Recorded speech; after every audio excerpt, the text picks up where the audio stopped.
Ladies and gentlemen, it's time for the Better Country stream. Let's go. USA, USA, Ladies and gentlemen, USA. yes, sir. Welcome to the Team USA Olympic stream. You know, we had the Canadian one about a week or two ago. Now, Can I say the it? American one. Can I say it on behalf What? of Nick, Cody, and I? Hey, Kirby, you can blow it out your ass. Damn right you can, Kirby. Blow it out your ass, Kirby. Hey, but anyway, we are going to start here because, as we all know, Team USA did come up short at Four Nations due to an overtime goal by way of Connor McDavid. And looking back at that run here, there were a couple of different things, like some scratch decisions, some coaching decisions that didn't go quite that way. But anyway, first up, boys, I guess we got to talk about what roster adjustments did Team USA consider for the Olympics. And just to bring it back, this was the roster for Four Nations last year. Yep. And of note, Which I thought was a pretty good roster in Glenn general. Hughes did not play in the Four Nations tournament for USA last year. Yes. He was injured at the time. Scratch So, Quinn Hughes. It was Jake Sanderson hopped into his spot. So, and as you can see here, I think there's a couple guys I already know that will not make the team for the Olympics. Like Vincent Trocheck, just been heard is not going to be able to make it this year. I have a question. Like Hannafin is probably a little bit more on the bubble than he was prior to Four Nations, especially with the way he played at Four Nations. I could probably say Brock Faber too. Yep. And the goalies, well, Unfortunately, the MVP isn't going to be on there. boys, we got breaking freaking news. Quinn Hughes is being traded to Minnesota. We You're just lying. nope, he is. Yep. Elliot Friedman, breaking What news. the heck? Wow. No freaking way. Here on the Cats and Rats podcast and the Big C What show, the fuck? Quentin Hughes going to Minnesota. What? Minnesota? Where the fuck did that come from? Faber's got to be going the Faber's other got- way. Is that not the weirdest shit? We were just talking about them. That is crazy, boys. We just mentioned his name and he gets traded. Legit, Right before we hopped on, too. what? Okay, how I'd have to think. it's got to be Faber and Rossi. Got to be those. No details yet. I'm still looking. Anyway, back to the stream. We'll get back to it, guys. I'll have the details the minute it goes up. But yeah, Quinn Hughes is a part of the Minnesota Wild. You heard it first. You heard it first. I can't even Williams say. got to Wow. be going the other way. That's crazy. We'll see here, but ladies and gentlemen, Hey, this holy- is why you guys don't want to miss the Cats and Rats podcast and the Big C show. What the fuck? That just threw us all off. What the fuck? all right, That is but crazy. So back And to Quinn I Hughes just want to and Brock thank Faber. everybody here for joining us today shout out on my this boy Friday Derek. night. Holy! I'm All right, sorry, let's- I got to get my bearings back here. What the hell? Fuck. That is crazy. Well, gentlemen, So, but way to start off the Team USA show. yeah, I mean, one of our very own gets dealt to Minnesota. That is But- crazy. Just as we're talking about Quinn Hughes and Brock Faber, They probably got traded for each other. They That's got traded. actually insane. shout out to Derek Davis here. That's my boy Derek. Yeah. But considering that, and then now I guess we could pull up. This is the projected roster via NHL.com. Rosters here. have not been officially made. They're not yet. official until December 31st, I believe it is. But here they are. I mean, a couple additions here via NHL.com. Cole Caulfield's entered in here now, along with Jason Robertson. And Clayton Keller, who was also not on the team, also in this roster as well. Matthew Tkachuk is going to be on there, obviously, since he's Yeah. starting to get So healthy. talking about some certain roster adjustments, I like Tage Thompson's chances of making the team. Yes. There were I some like- questionable choices last year with Brock Nelson So- and who Go ahead. are your guys' bubble spot guys? On this roster right here, Yeah. I think Cole Caulfield. I mean, still on that Caulfield, like right on that bubble there. I wonder. I know there's been the discussion of do they go with a veteran? I know last year where they went with Kreider, there was some talk about Patrick Kane making. yeah, team I list. still think I think they should heavily consider him Yeah. and Corey Perry. I think that's quite a possibility when you really boil it down. The defense, the big part of how we're going to be more successful. All right, it looks so like William's going the other way, and a first, and Marco Rossi and Liam Ogren. What the hell? So the trade is Zeev Buium, Marco Rossi, Liam Ogren, and a first-round pick to Vancouver in exchange for Quinn Hughes.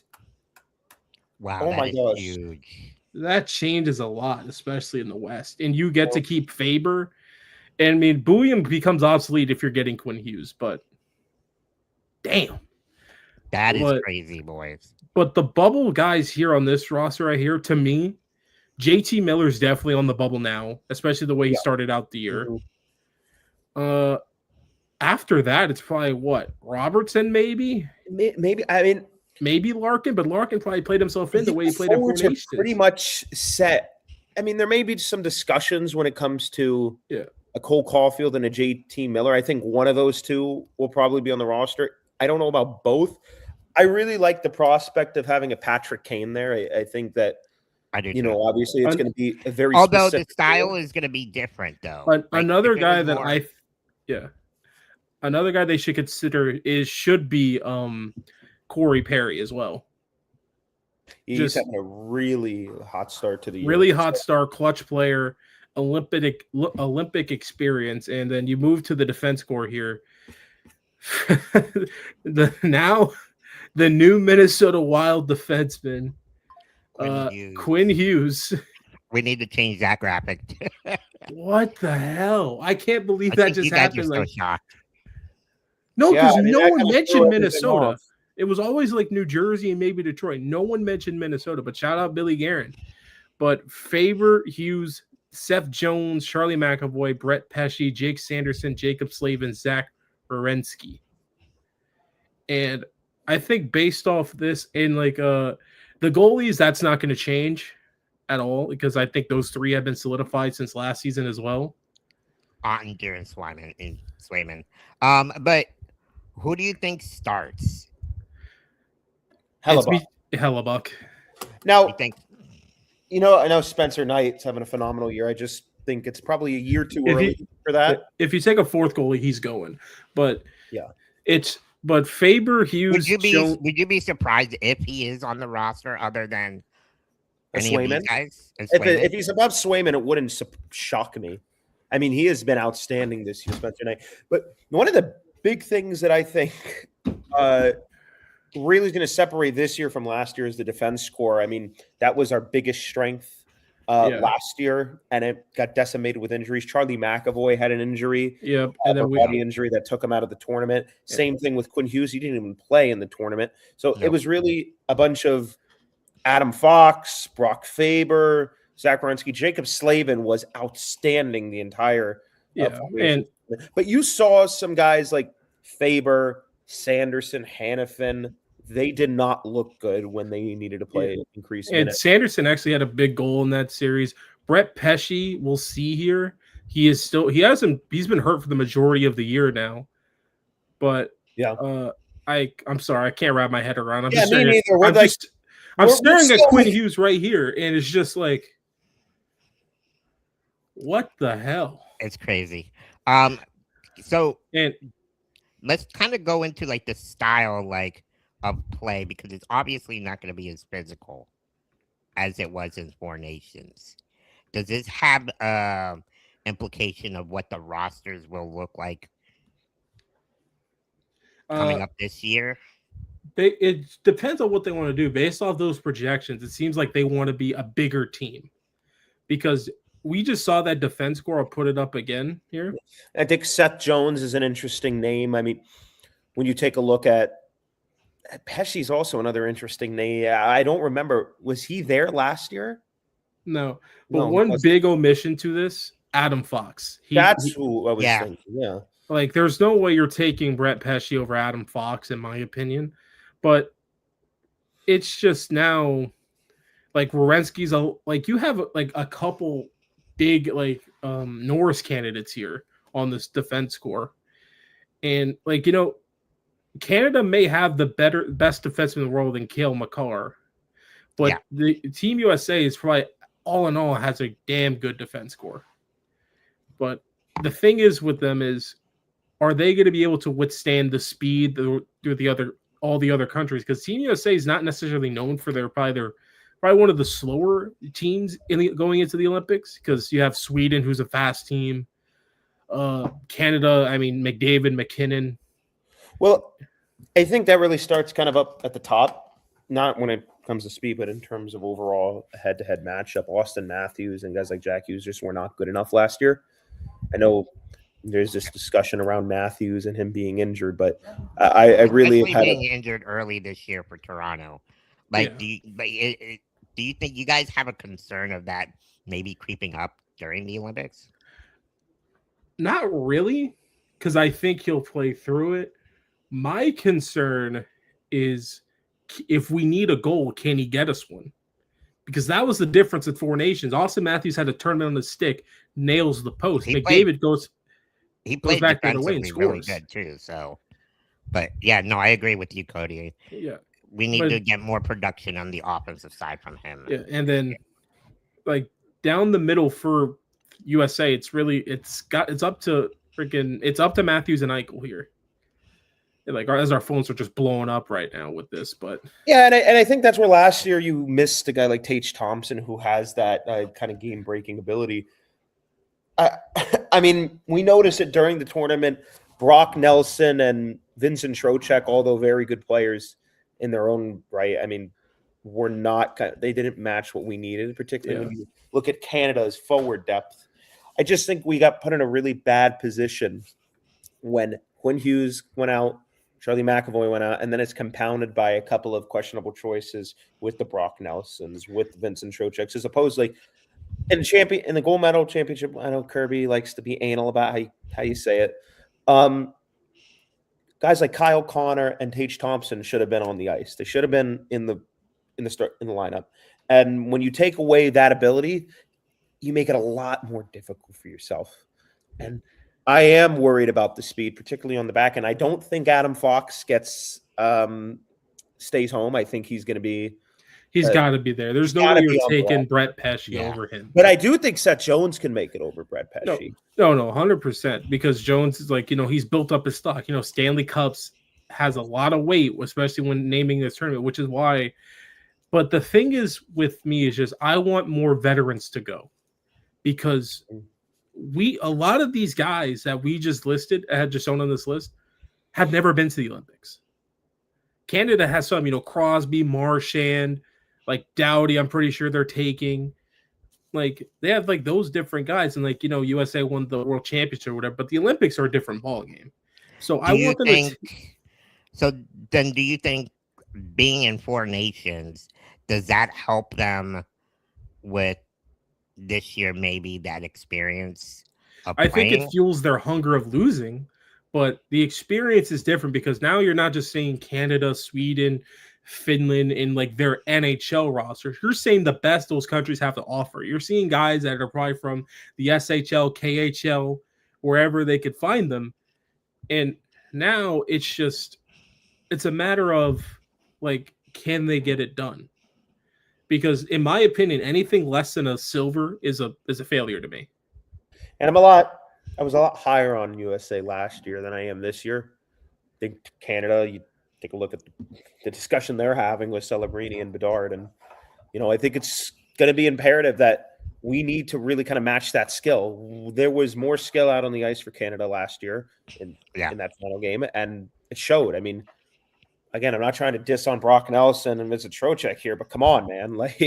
There are far better players than that. And I think we're going to, Billy Guerin's going to make some different decisions this year. I think he learned from that. Also, Connor Hellebuck was good. I mean, he wasn't spectacular in any way. He's currently hurt right now. So now you have to start to wonder if that injury timeline gets a little bit longer, does that get affected? Are you going to have to rely on Jake Ottinger? The only game Ottinger appeared in, he lost against Sweden, I believe. So, and actually Chris Kreider scored a goal in that game, Cody. Remember the big goal you said that was going to happen? Yeah. He did score. It was half right. But I believe the veteran that you were talking about should be Patrick Kane. I think they need to take more than one, to be honest with you. Take all three of them. Kane, Corey Perry, John Carlson. Take those three. I don't know about Corey Perry. I think Corey Perry would be a reach. I think that'd be a little shocked on that one. But it's just more just like the coaching in the locker room and stuff like that. That's more what I want him for. On the ice, if you want to throw him out there, throw him out there. Like, I think he can, in a forward-line role, I think Corey Perry can give you damn good minutes. If Sam Bennett can give you Canada good minutes, Corey Perry sure as heck can for Team USA. And another guy that I think was left off and I think deserves a lot of consideration is Matthew Nyes, because he's more of that type of player that we're going to need over there. That's going to score greasier goals, like rebounds. Like, I don't think this is a skill tournament. I think this is a deflections, rebounds type of tournament. I think Matthew Nyes should probably be on the roster regardless. Yeah. Now that you mentioned the name, I'd consider taking him over a Cole Caulfield, even a JT Miller this year. Yeah. But, Miller was there last year. I know they value. Corey Perry is Canadian. You're right. I don't know why I thought he was American, but whatever. Oh well. But I do think Matthew Nyes, and I know Jim and Kirby are going to have a field day with that, are saying, Kirby thinks when we said Matthew Nyes wasn't elite yet, that we said he was dog shit. We never said Matthew Nyes was dog shit. Yeah. Matthew Nyes is becoming elite, but he wasn't elite at the time. So. But it's just with Matthew. It's just Matthews, can he step up in the big moments? And another thing is, how is Jack Hughes going to fare on the wing? Yeah. Oh, shout out my boy Derek with the $5. There we go. Hey, thank you, Derek. Yes, sir. Hey, but it's gonna be so interesting to see, like, what are they thinking with the roster? The defense score is gonna question me. Is gonna tell me what we want to do. A lot with everything. But this Quinn Hughes shit got me fucked up. Like, they waited for this shit to start. But the way Vincent Trocheck's playing this year, do you guys see him being on the roster? No, he hasn't even played yet. He hasn't really played much this year. TIR for most of the year. Oh, that's right. I mean, because I know he was talked about earlier before he died. I do have to wonder about a guy like Troy Terry. That's another one. That's another name that I think's on that bubble with Caulfield there. And I like Thompson's chances to make the team, as they said, but when you talk about that bubble player, you talk about that one veteran, the Matthew Nyes, the Troy Terrys, the Cole Caulfield. Those are the guys that they're going to be having a debate on. I think Troy Terry is going to be right in that mix. I know people are going to say Caulfield. He said Caulfield's an elite scorer. I don't know. I mean, it's just the size with him. Yeah, it's still on the bubble for me, and I think it is. And so you guys think they're going more for size rather than skill this year? Yeah, I think so. And he brings a good point. Mike Sullivan may want to bring some of his own guys, and that includes some guys from the Penguins. Like, I may have to double check here, but I'm 100% sure Brian Russ is also American. So, okay, let me double check here. Yeah, Brian Russ is American. That's another guy that could possibly be like one of the later forwards or whatever. He does have some chemistry with Jake Gensel if they want to throw that line together. I think Sullivan might go more Penguins than he would Rangers, but still, I see what you're saying here. If they wanted to really go like a dark horse, a guy who's having a phenomenal year, Cutter Gauthier. I was going to mention him. I mean, I know you make that face cut. I mean, I was looking at his stats the other day. He's over a point per game. Take him for the experience. Take some of the young guys. I wouldn't be opposed to kind of going that way, like a Matthew Nyes, Cutter Gauthier. I think a little bit of, and those are guys that can play a bottom six role too. They're not anchored in the top six. Where I think Cole Caulfield, if he's not producing, if he's not in the top six, I don't think he's not in the lineup. So that to me, and I still do think you have quite a ceiling with those guys. You can put them up there, but where I will really worry about is down the middle. I don't have a problem with how we're playing on the wings. Kind of guy like Jack Hughes. It's the third line center that worries me. It's not necessarily the top two because it's Matthews Eichel, no matter which way you spin it. Yeah. it's the third line center I'm worried about because like I'm not a big ever since JT Miller has been traded to like the Rangers, I haven't seen much out of him. And it's just and Jack Hughes got moved to wing last year in the tournament. Am I not mistaken? Like, you're gonna have some centers playing wing because like remember for Canada, Braden Point was on the wing. So I remember when Sam Bennett was on the wing. That was interesting. But yeah, and like another guy that's also on the bubble we haven't mentioned, Jason Robertson, another guy who's having a good year. Yeah, it's so weird with him because I used to be really. This is his final year in his contract, right? That he ended up resigning, did he not? Did he resign? Yeah, he might have. Robertson? I used to be really high on him.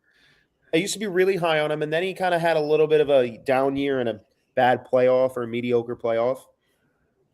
And and I wasn't really too sure on him. And now again, he's absolutely dominating this year. There was a point this year I think he scored like 7 straight goals for Dallas and like 3 straight. Like he was one of the main guys. I think he scored like 7 of the 8 goals or something like that in a 2-3 game stretch. But it's going to be interesting to see. But like as we move on to our next topic, let's hear a word from our sponsor, Caneswear. Panthers fever is here. Are you geared up? Caneswear in Davie is the place for all your Florida Panthers needs. They have the latest gear for our favorite NHL team. Jerseys, polos, t-shirts, hoodies, hats, and more. Caneswear has you covered. Stop by their store in Davie or at pantherswear.com. Again, that's pantherswear, WEAR.com for all your Panthers gear. And before we continue, Nick, let's go get that Sam Bennett poster right out there. YouTube members, listen up. For your chance to win a Sam Bennett 20x14 autograph frame Stanley Cup photo donated to us from Les Dunbar, your sports memorabilia store, dual certified from YSMS and the players themselves. YSMS is the official memorabilia provider for Brad Marchand. Visit Les's store online at www.yoursportsmemorabiliastore.com. Good luck and stay tuned to the Cats and Rats YouTube channel. Remember, this is your last chance to enter into the Sam Bennett contest. We will be revealing the winner tomorrow night on Cats and Rats After Dark, so stay tuned for that. And another word from our other sponsor, Jeremy Beckham, with at Beck Sells FLA. Champions don't settle, and neither should you. Let me introduce Jeremy Beckham at Beck Sells FLA, bringing a competitive edge to South Florida luxury real estate. If you want a home that performs in all 3 zones, location, lifestyle, and longer-term value, Jeremy is your power play. The clock is ticking. Let's go for the cup. Reach out now at BeckSellsFLA.com, and that is BeckSellsFLA.com. But, boys, I guess the last thing we have to talk about is, and I think this is probably going to be the longer-winded conversation, what are the keys for victory for Team USA? A lot of prayer. They better go over to Rome. They're in Milan. They better drive down to Rome and get some holy water from the Vatican and bring it with them because Canada is stacked. They are stacked. They are stacked. I'm not going to sit here like that. We need to score this year. I think that was our biggest issue last in 4 Nations. Now the games are not going to be as physical, so that's something that I am going to miss. I am. So I think we had a lot of injuries last year. The Quinn Hughes, Charlie McAvoy, Matthew Tkachuk, basically were either did not play or played very little in the tournament, and that already put us behind the 8 ball. I think, specifically speaking, we're going to have to find a way to handle Canada's speed. I mean, I'm really worried about. The top 6, fine. It's that bottom 6 that really scares the shit out of me because they could go for your pairings, your top 4 pairings.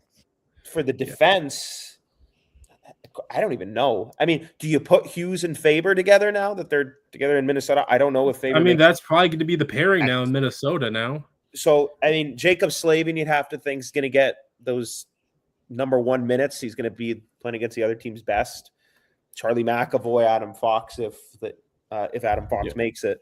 But I really am terrified at Canada's speed, particularly if they pick both Celebrini and Bedard. I mean, who are we going to have out there? Like, I like Matthew Nyes, I like Cutter Gauthier, I like JT Miller. I mean, sure, but when it's Sidney Crosby, you could put him as your third line center. Yeah. I mean, you're really playing with a lot. Braden Point, like, realistically, could be the third or fourth line center on Team Canada. Every line is a mismatch for us. So we're going to need Connor Hellebuck to stand on his head. That's where we have the biggest advantages in net. And we got to stay healthier than we were last year. I think scoring from the blue line is really important. I think Quinn Hughes needs to kind of be a difference maker. And we need more from guys like Jack Hughes and Austin Matthews. We can't have this Kachuk thing going on. Jake Gensel was excellent last year, but we can't rely on him. I mean, if you're relying on Jake Gensel, I mean, good player, but it's not when you have like Austin Matthews, Jack Eichel, Jack Hughes in the lineup there, you're gonna need more from that. But for me, it's don't play with so much emotion, because I felt like that's something we did last year. And because when you play with emotion, the one negative thing deflates your balloon just like that. But and then it's an uphill injuries battle. An effect to that deflation? Because I thought the energy, them bringing the energy, just made the game that much more exciting. Yeah, but it's more just playing with the more of a level-headed of emotion. It's not being so up and being so down. Try telling that to the Kachuk brother. I don't think that's happening. Look, Matthew knows it. Matthew knows it. Brady got his first taste of it because remember, he's never played in the freaking playoffs or any like Four Nations event or big event like that until we got the Four Nations. And the playoffs is the same thing, but I think Brady's a lot more emotional than what Matthew is. So it's a bit different for him. But from the guys up top, the Matthews, the Eichels, the Matthew Kachucks, the Quinn Hughes, you just got to stay steady. And the one thing with Canada is got to get to their goaltending. That is Canada's biggest weakness point. They could sit there and tell you, "Oh, we're not worried about it as much as they want to." They're worried about it in the back of their head. Jordan Binnington has been a friggin' disaster this year. Granted, he's probably going to play in a better defense. And then the other guy, Sam Montembeault, who I was really high on, has also had a disastrous year. So, and Aiden Hill has missed a lot of time for Vegas. So, and Logan Thompson in high pressure situations has shown he may not be the greatest. Well, I always found it interesting that he wasn't picked last year. I know there's always been rumors out there with his relationship with Bruce Cassidy from their time in Vegas together. I find it to be very interesting and see if he's going to get picked this year. I think he should. I don't think there's any way he's Aiden top Hill, 3 Vezina for me right now. I don't think there's any way Aiden Hill or Sam Montembeault should get the nod over Logan Thompson. And I know Jordan Binnington played very well last year. He rises up to the occasion, but I would be hard pressed to not think that Logan Thompson will be the starter for Canada. Another thing is also, let's not sleep on these other countries as well. Finland's got a hell of a roster.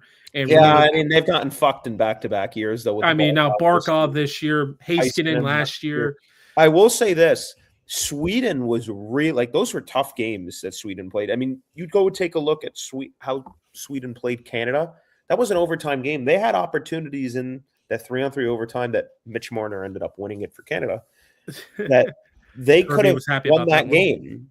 Sweden very well could have won that game. You take a look, there was a chance for Mika Zibanejad on a one-timer that he missed high. Elias Pettersson had a breakaway opportunity. He missed the net or he barely got anything on it. Sweden looked pretty good last year. They have a lot of talent. When you look at the roster, okay, this is a talented group. You can argue they have one of, if not the best defense core in the entire of any country. Now it starts to think if Mika Zibanejad can kind of unlock that. Elias Pettersson 2-3 years ago, Cody, on paper, the center core was incredible. I mean, they've come back down to earth since then, but I mean, I'm really interested to see how Sweden plays. And then you got Switzerland, who's another team that's up and coming with Roman Josi, Nico Hischier on the way. Timo Meyer, I'm pretty sure Swiss. I'm looking forward to Captain Uvis Belinskas for Latvia. Yes. Yeah. Yeah. Hey, Canada, watch out for Latvia. We know how they got your number right there. But you got Italy who's sending a team. Like I don't know. Like I can't think of it. Like when you say Italian NHLer, the first guy that comes to my mind is Lucas Spiza. Like now, isn't Luongo part Italian? Yes, he is part of. His parents are from Italy. So then, would he still be playing for Team Canada, or yes, he declared what country he is. You can't switch. Okay, so that would have been interesting. But yeah, he could have played for Team Italy, and then you got Slovakia, Denmark. Like, I'm excited to see all these different countries, and then Germany, who's got hell of NHL talent now with the Draisaitl, Stützle, Seider. Yep. So I know. We started this stream with the breaking news of the Quinn Hughes trade. Chris Johnson just tweeted out the Minnesota Wild cannot extend Hughes until July 1st, but they've got a great tool in their back pocket to get it done. They'll be the only team who can sign him for 8 years with a front-loaded structure, including unlimited signing bonuses before the CBA rules change on September 15th. I mean, that really kind of shocked the fuck out of me. I still can't believe that Quinn Hughes got we started like 2 minutes in and he was gone. And we were literally talking about him and Brock Faber. And I'm not gonna lie, that threw the whole stream off. There's no doubt it did. There's no doubt it did. How come Team Canada, how come Kirby and them didn't get that trade for Canada? What's their comparison there? I don't know. That's like Makar getting traded. Yeah, I guess. I'll say this on the Quinn Hughes trade because I do want to comment on it. Minnesota, between him and Faber and Middleton and Spurgeon, I mean, they have a really good blue line. And Brodin, we didn't even say Brodin. Brodin, I mean, they have a really deep blue line. And then they went out and acquired David Jiricek a couple years ago. They had that thought, okay, let's get through this. Derek, very good. Unbelievable. One of the best second best defenseman in the NHL. I gotta put this in football terms for him. Think of Hughes as a wide receiver. He's basically top two, so he's Justin Jefferson. Remember when Micah Parsons got traded? Yeah, it's like that. It's like Micah Parsons trade. It's like a Micah Parsons trade, but it's that through the whole. I would know about that Micah Parsons trade a lot. Both of you guys would. Fucking A. Anyway, we're not gonna get into that. But when you take a look at what Minnesota's plan was, they bought out Zach Parise and Ryan Suter a couple years ago. They kind of went through cap hell and were still a pretty good playoff team. You know, you could argue they could have won on a deep run one year. They didn't, but then they started accumulating these draft picks. They started drafting really well, and they got Kaprizov signed. They have Wallstedt. They have these pieces there. Once they get the money, then they're going to be so good because they got the future pieces. They got the money. And then Booyam, Jiricek, and Faber was the plan. You move Booyam out, get Quinn Hughes. I mean, the defense is incredible. You got a little bit of everything there. I am interested to see what they do at center now, because now I know Joel Eriksson Ek is still there, but what are they going to do now without Marco Rossi? There is a hole down the middle for Minnesota, and it's going to be interesting to see how they deal with that. I know Matt Boldy, Kirill Kaprizov, Eriksson Ek. They only gave up 1 first in that trade. So Minnesota might be going for it this year. Nazem Kadri? Nazem Kadri, that's probably – I know Dallas is going to be in after Kadri after the Sagan injury. Add Minnesota to that list. So I'm guessing we're going into the trade? I mean, you guys are like – I'm not about the trade now? Nick wanted to talk about it because it's just been weighing on his mind. I mean, this is fucking incredible. It's 2 minutes into the stream. Yeah. But back on the track, I mean, we'll talk more about it on Caps Rants After Dark. Check us out 11 p.m. whenever the Dallas Stars Florida Panthers game ends. The thing that surprised me about Team USA and Four Nations is how similar it felt to the Panthers Cup winning teams, especially in the first Cup when shutting down other teams down in heavy forward check. Well, they weren't as physical as us. Let's just get that out the way. They were, but the system was similar. That's how Pittsburgh won their cups. And another factor I think had the Canadians didn't want to mention this. Let's just say this. What about the coaching matchup here? Mike Sullivan was the best coach at Four Nations last year. Yeah. Easily. I think John Cooper. I mean, there was some questions in his lineup. Yeah, because because remember they played like the Tampa Bay trio like in overtime before like Reinhardt got out there and stuff like that. Yep. And that adds to it. And just I think Mike Sullivan's a hell of a coach. I know whatever's going on in New York or whatever.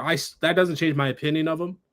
I think the Four Nations last year showed that. I mean, Yeah. with all the injuries they were dealing with, I mean, they had a lead in that. They had a lead in that final game. They were a goal away from winning it, and I mean, essentially, Austin Matthews and Jack Hughes not really doing anything. I mean, there's a lot of things went wrong. I really think it starts with the players.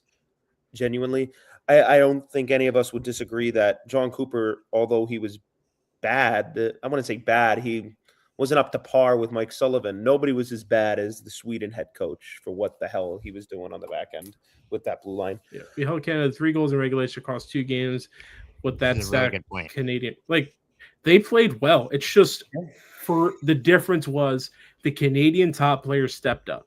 Yeah. And what are you talking about? Keys to victory. That is in big ass bold letters across any board you want. The top players have to step up. And who knows what would have happened if none of our guys got hurt. Like, I don't know. I don't know if it changes anything because remember, Canada's best player still stepped up, and I still think that's the difference. And it's okay to say that, but I don't want to make excuses for last year. We had a chance to win. We should have won, but we did not. I mean, Canada had their own injuries or whatever. That's why they ended up with Thomas Harley, and he stepped up in a big way for him. That pissed me off. He's an American, and he's fucking doing that shit. And then it's just you got the best players got to step up, straightforward, no more, no less. Yeah, I mean, I really can empathize with Leaf fans because my gosh, it was so frustrating watching Austin Matthews in a game. Yes. You were rooting for him. I mean, it was so frustrating. I mean, let's hope it continues this year. I'm gonna just say this: if you're a Panther fan and you're an American, you're really gonna miss Sasha Barkov after watching this shit this year. I mean, it was so. If you haven't missed him yet by watching the Panthers this year, you're gonna miss him or a lot more when you see Austin Matthews. I mean, yeah, I don't really know what else to say other than that. I mean, he was really bad, and Kachuk getting hurt. It's just I'm kind of thinking back on it now. How many injuries there were, particularly on the back end? You got fucked when you really think about it. Like, and it's just. This is going to be a fun time. Now there's group A, B, and C. So are the first 2 teams in each group that make it? I think that's what it is. I think it's similar to the World Cup. But for those who don't know, the groups go as follows: Group A, Canada, Switzerland, Czechia, and France. Group B, Finland, Sweden, Slovakia, Italy. That might be the most competitive group. And then for Group C, the United States, Germany, Latvia, and Denmark. Like, if you want to give me predictions now, if there's 2 out of each group, I think first group it's Canada and between Switzerland and Czechia. Group B, I got Finland and Sweden. Group C, I got United States and Germany. Yeah, I think we all can agree on that. But it's gonna be. Eric says should be an easy group win, Cody. Nothing. Don't. He knows he does nothing more about watching hockey than just sitting on the couch with a beer in his hand. So it's, but it's gonna be so. Like I said, I'm excited for it.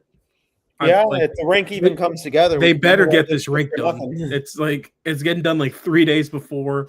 Whoever planned this should be fired. Oh, somebody's gonna get fired after this for sure. Like there's no way. I'll just say this. I'd be very disappointed if it doesn't happen. I'm sure everybody else here, nobody will be more heartbroken than our very own Kirby Lupo.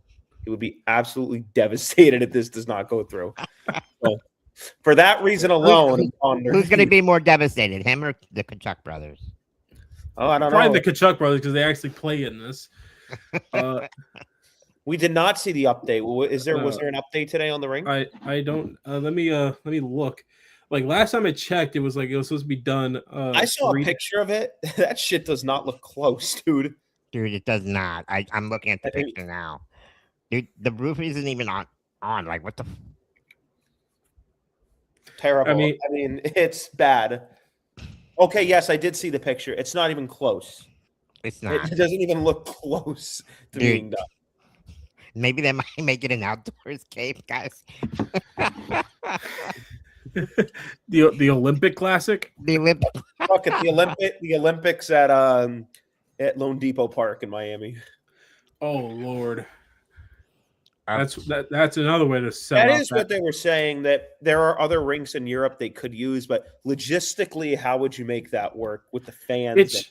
It's just people have bought their plane tickets to go to Milan.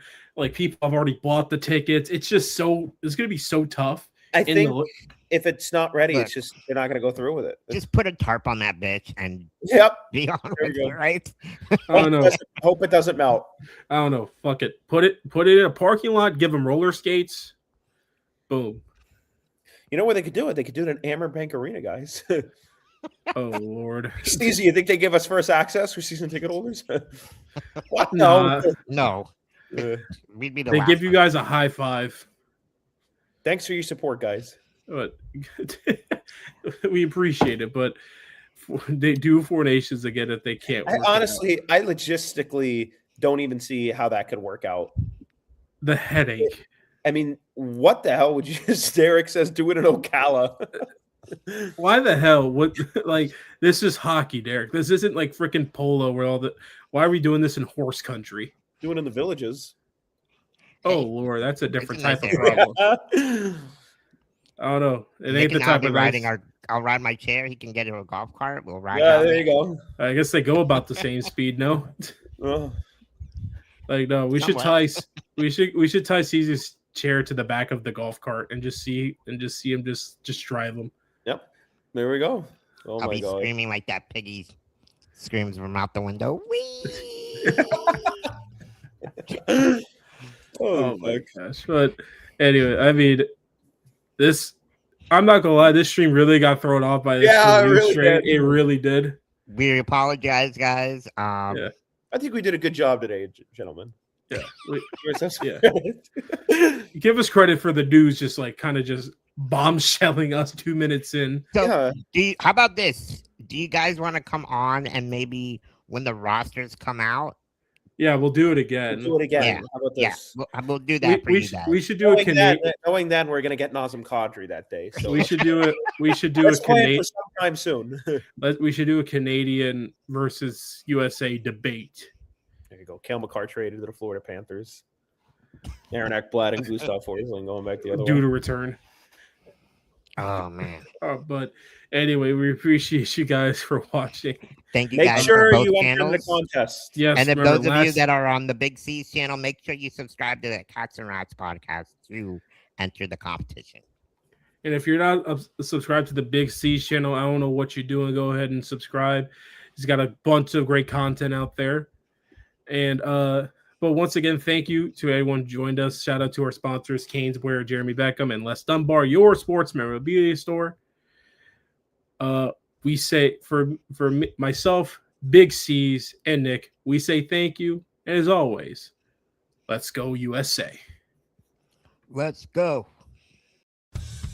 What's up, Cats and Rats fans? If you enjoyed that video, be sure to hit the like and subscribe button before you head out. If you're listening to us on Apple and Spotify, make sure you leave us a 5-star review. And just like always, let's go Cats.